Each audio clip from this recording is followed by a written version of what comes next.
Bienvenidos a un nuevo capítulo de su podcast Ética y Derecho, Caso Juan y la legítima defensa. El formato es un programa de análisis jurídico y ético.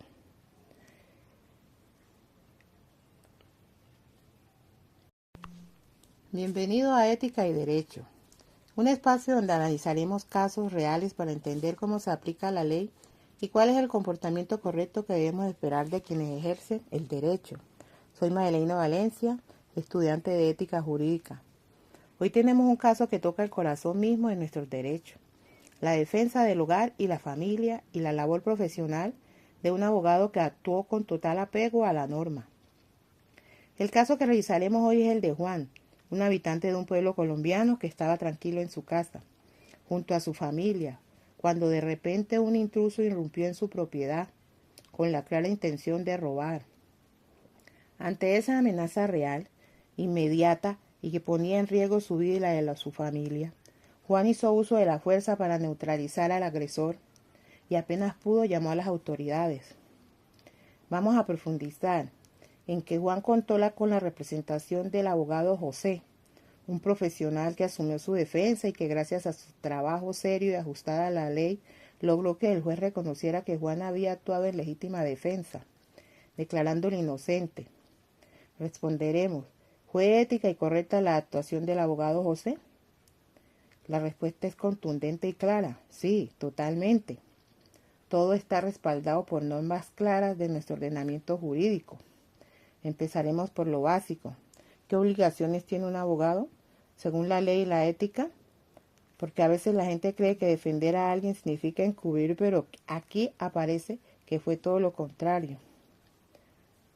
Esa es una confusión muy común, pero la norma es clara. En este caso, tenemos la ley 1123 del 2006, que es el Estatuto del Derecho, sumado al Código General del Proceso y a nuestros principios constitucionales. Dice que el abogado tiene deberes irrenunciables: defensa técnica, leal y diligente, apego a la verdad y colaboración con la justicia. El caso de José, él no inventó nada, no alteró pruebas ni engañó a nadie. Lo que hizo fue exactamente lo que la ley exige: recolectar todos los testimonios y elementos de prueba que confirmaban la realidad de lo que pasó, que hubo un ingreso ilegal, que hubo una amenaza real y que la reacción de Juan fue proporcional, es decir, solo lo necesario para protegerse, proteger a su familia. Su labor fue exponer la verdad y mostrar cómo esa verdad encaja perfectamente dentro de lo que la ley permite. Eso no es faltar a la ética, es cumplir con su deber profesional. Adentraremos en detalle en el fondo del asunto, la legítima defensa, qué dice la ley colombiana y cómo lo argumentó el abogado. Nuestro Código Penal en su artículo 32 es muy claro. Está exento de responsabilidad penal quien actúa con legítima defensa, siempre que se cumplan tres requisitos obligatorios. Primero, que haya una agresión ilegítima, es decir, un ataque que esté afuera de la ley. Segundo, que el medio usado para defenderse fuera necesario, porque no había otra forma de evitar el daño. Y tercero, que haya proporcionalidad, que la reacción no sea mucho mayor que el daño que se amenazaba. El abogado José estructuró toda su defensa en estos tres pilares y las pruebas lo respaldaron totalmente. Vio que hubo agresión ilegítima, un intruso entró sin permiso con fines delictivos. Fue necesario que Juan estaba en su casa, con su familia, no tenía forma de huir ni de pedir ayuda inmediata, tenía que actuar para protegerlo. Fue proporcional, solo usó la fuerza suficiente para neutralizarlo sin exceso. El abogado José demostró ante el juez que se cumplían todas las condiciones que la Constitución y la ley establecen. Y recordemos, el artículo 22 de nuestra Constitución dice que la defensa de la vida, la honra y los bienes propios y de los seres queridos es un derecho fundamental. El abogado lo que hizo fue hacer valer ese derecho. No defendió hechos falsos ni usó argumentos contrarios a la ley. Todo lo que dijo estaba probado. No ocultó información ni indujo al juez al error. Al contrario, aportó todo lo necesario para que la autoridad pudiera decidir bien.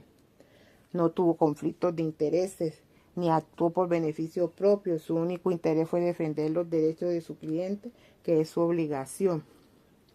En este caso, la ética del abogado no le pide que sea el juez, ni que decida si su cliente es bueno o malo.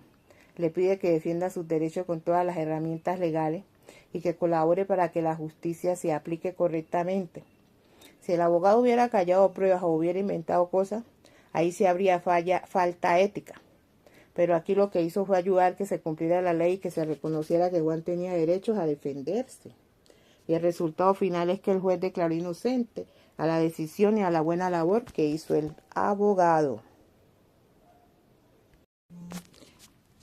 En conclusión, este caso de Juan, junto con el abogado José, nos deja dos enseñanzas muy importantes.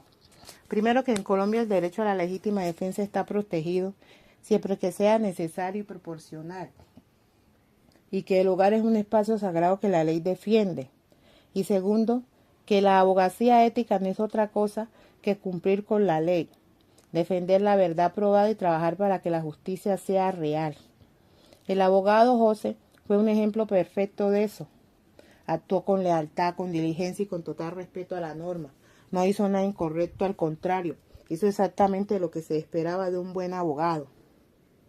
Y para nuestros oyentes, este caso nos recuerda que la ley está hecha para proteger a quienes respetan los derechos de los demás, incluso cuando tiene que actuar para defenderse, y que cuando un abogado actúa con apego a la verdad y a la norma, está haciendo justicia. Hola a todos, mi nombre es Ilani Camila Lugo Sánchez, soy estudiante de segundo de Derecho de la Universidad Iberoamericana. Vamos a continuar con el caso de lo que expone la compañera Madeleine. Pienso que hizo muy buena su parte en cuanto a la defensa que aportó el abogado José para el caso de Juan, ¿sí?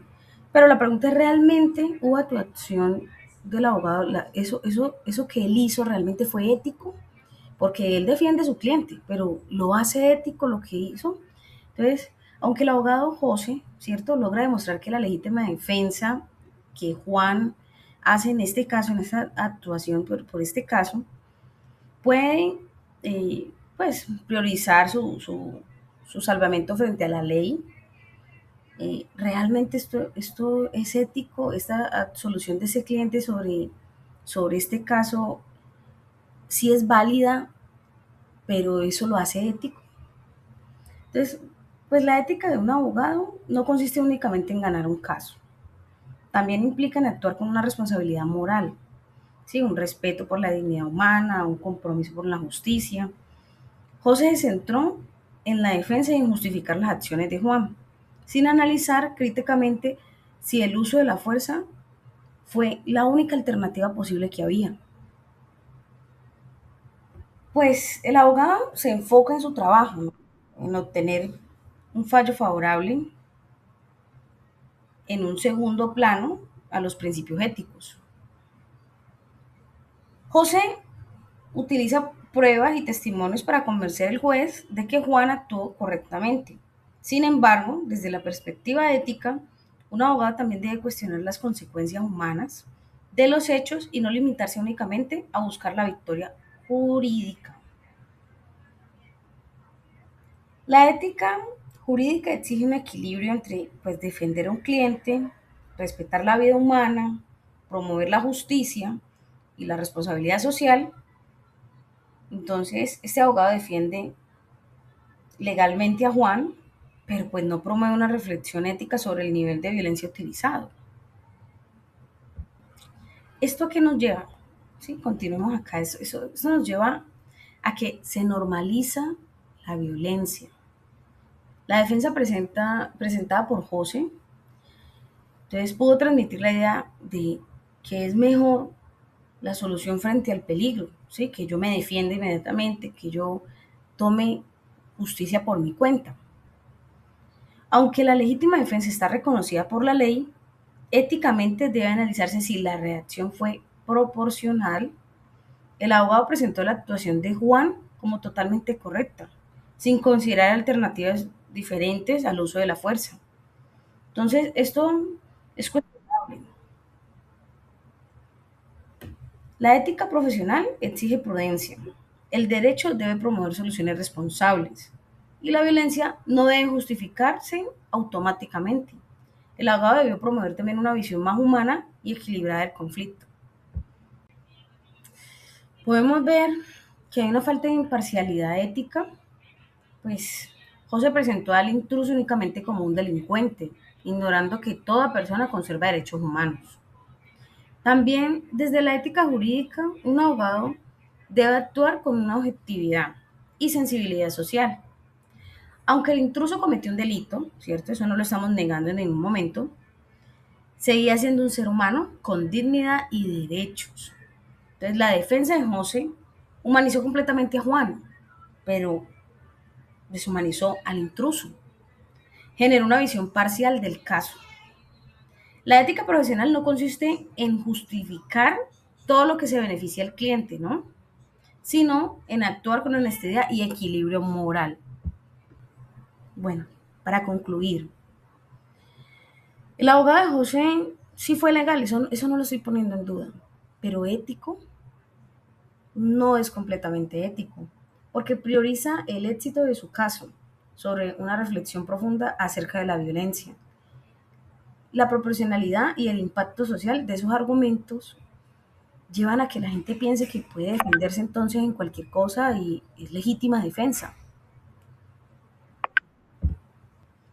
Y por otro lado, ¿sí?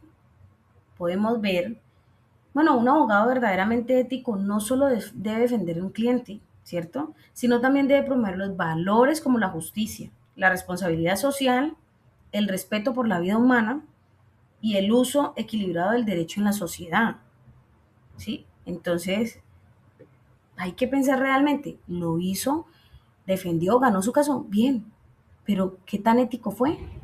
Esa es realmente la verdadera pregunta. Y realmente no fue ético en este caso.